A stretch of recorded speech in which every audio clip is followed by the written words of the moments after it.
Doesn't make me feel good.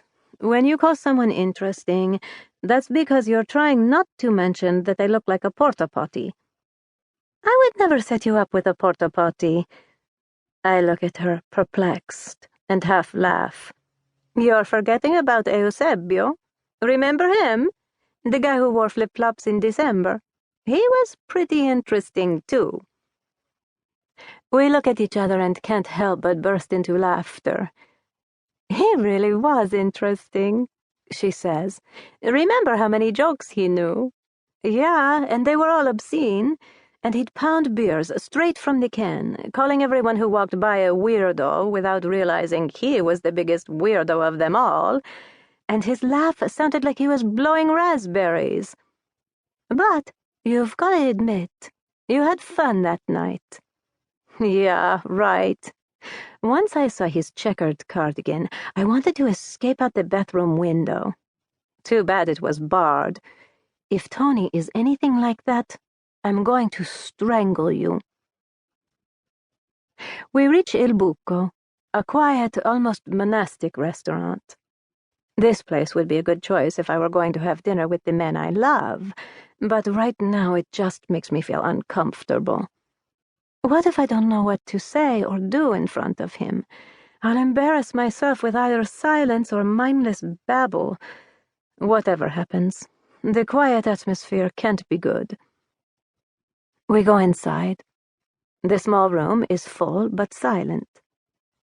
I get the feeling that everyone is staring at us. A cemetery in the wilds of Alaska would be livelier than this place. I see Lara at a table in the back with 3 men. One is her temporary flame, one is Giovanna's temporary flame, and I think the third one is my very temporary blind date. As I get closer, I realize that Tony Bonni, at least at first glance, is less disgusting than I pictured. I introduce myself and we sit down. He's actually quite good-looking. He's tall and wearing glasses and a dark suit. He doesn't seem to have any weird tics. And he doesn't ask me if I've heard the one about the Ice Queen whose husband slept with a thermos. He's actually rather polite. Lara won't take her eyes off of her phone, which she keeps on the table, lest she miss a call from Emma's babysitter.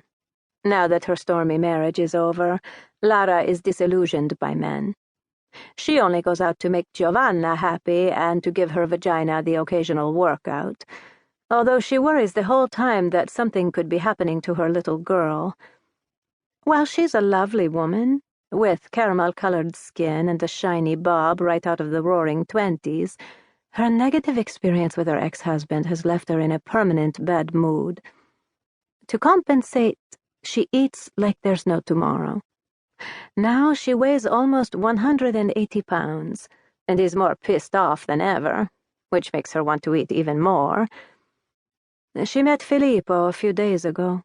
He's pretty buff, which makes her look slimmer, but he's got a really long face. The relationship won't last. Filippo will say, do, or think something wrong, and she'll say the same thing she always does. I knew it. All men are assholes. I'm going to Google how to become a lesbian. Armando scans the almost bare walls and a few tables in the restaurant. We were just noticing that this place is a bit too heavily decorated, he says. His words reverberate in the sepulchral silence. Oh, you're so right, Giovanna says. What would you do to make it more cutting edge? I'd get rid of some of the light, reduce the number of tables, and tone down all the shouting we're doing. I have to wonder if he's just messing with us.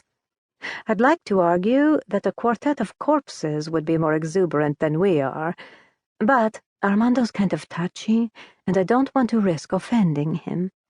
So I keep my mouth shut while he babbles on pompously. Lara fumbles with her phone, seeming to think she may have missed a call, but in here, the ringing would be as loud as a jet engine. I get to talking to Tony Bonni, and I discover that his real name is actually